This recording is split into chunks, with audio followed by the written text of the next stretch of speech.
Welcome to this explainer. So if you're prepping for ward rounds or, staring down a tough exam paper, I bet you've come across this classic short note question. Outline the essential clinical and laboratory monitoring parameters for a patient admitted with acute kidney injury.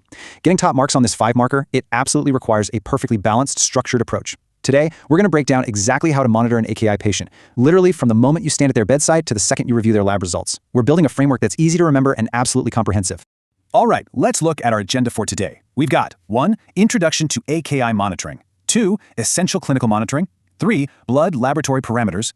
4. Urine analysis and indices. 5. Novel AKI biomarkers. And finally, 6. The 5-mark summary. We're mapping out a structured bedside-to-bench approach here to make sure we cover every single diagnostic angle. Section 1, Introduction to AKI Monitoring, the stakes. Before we look at a single number on a chart, we really have to understand the gravity of the situation. Acute kidney injury is an abrupt deterioration of kidney function. Now, this deterioration is usually, but definitely not always, reversible over a period of days. The key takeaway here is that the kidneys suddenly fail to clear out the body's trash, and that results in the deadly retention of nitrogenous wastes, which is a state we call uremia. Very often, this comes with oligoria, which is just a sharp drop in urine output. Without strict and immediate monitoring, this abrupt functional loss leads to sudden, life-threatening biochemical disturbances and systemic complications that affect multiple organs. It's a true emergency. Section 2, Essential Clinical Monitoring, at the bedside.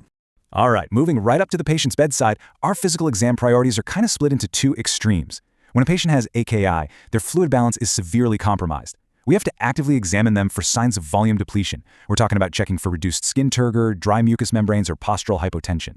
But on the flip side, if their kidneys aren't putting out urine, well, they could easily be fluid overloaded. So we absolutely must monitor for an elevated jugular venous pressure, or JVP, listen for lung crepitations that signal pulmonary edema, and check for peripheral, ankle, or sacral edema. It's a delicate balancing act. To sum up your bedside clinical checks, you need to rapidly fire through these specific vitals. Hemodynamics and fluid status, they are the absolute foundation of AKI clinical monitoring. You're checking postural blood pressure, and remember, a drop of more than 20 over 10 millimeters of mercury is a massive red flag for hypovolemia. You're monitoring heart rate to catch any compensatory tachycardia. You're evaluating the JVP, skin, and lungs, just like we talked about, and crucially, you are monitoring daily weights. A rapid change in a patient's daily weight is literally one of the most sensitive clinical indicators of fluid retention or loss that we have in our toolkit.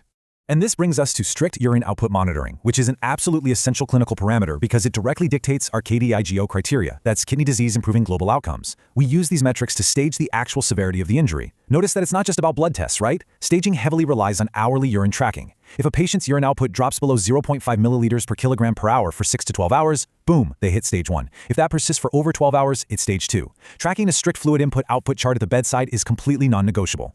Section 3, Blood Laboratory Parameters, the bench. So once the clinical bedside picture is established, we rely on essential blood tests to track the trajectory of the kidney function, and honestly to catch life-threatening complications before they happen. Step 1 is establishing the baseline blood urea nitrogen or BUN and serum creatinine. But a single check is never enough. Step 2 is serial tracking. We really need to see the trajectory over 48 hours to 7 days to confirm the diagnosis and stage the AKI.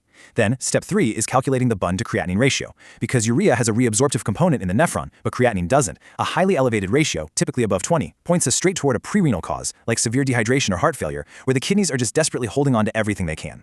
But listen, we aren't just monitoring creatinine here. We are actively on the lookout for deadly electrolyte shifts. Hyperkalemia, which is potassium levels above 5.5 milliequivalents per liter, is a primary monitoring target because the dysfunctional kidney simply cannot excrete it. This is highly dangerous, as it can cause fatal cardiac conduction defects and arrhythmias. We also have to closely monitor for metabolic acidosis, indicated by a low serum bicarbonate, as well as hypocalcemia and hyperphosphatemia. These frequently pop up as the kidneys lose their ability to regulate those crucial minerals. Section 4, Urine Analysis and Indices, Diagnostic Clues. Now, beyond the blood, the urine itself holds some of the absolute most vital clues for pinpointing the exact cause of the injury. The crucial point here is comparing these calculated indices to distinguish between a prerenal problem, like low blood flow, and an intrarenal problem, like acute tubular necrosis, or ATN. Take the fractional excretion of sodium, or FeNA. If FeNA is below 1%, it tells us the kidney tubules are actually still fully functional. They're just desperately reabsorbing sodium and water to counteract low blood volume. That's a classic prerenal state. But if FeNA is greater than 1%, the tubules are damaged and leaking sodium. That points straight to intrinsic tubular injury. And we see very similar patterns when looking at specific gravity and urine osmolarity. Next up, we quite literally look into the urine using microscopy to pinpoint the exact injury. If we spin the urine down and find muddy brown granular casts, that is a hallmark indicator of acute tubular necrosis. If we see red blood cell casts, we instantly know we're dealing with glomerulonephritis. Or if we spot white blood cell casts or eosinophils, we suspect interstitial nephritis, which is often an allergic reaction to a medication. Urine microscopy is just this incredible, essential, non-invasive window straight into the kidney itself. Section 5, Novel AKI Biomarkers, the Cutting Edge. So, while creatinine and urine output are our current gold standards, they actually have a major flaw. They are delayed markers of functional loss, not real-time markers of injury.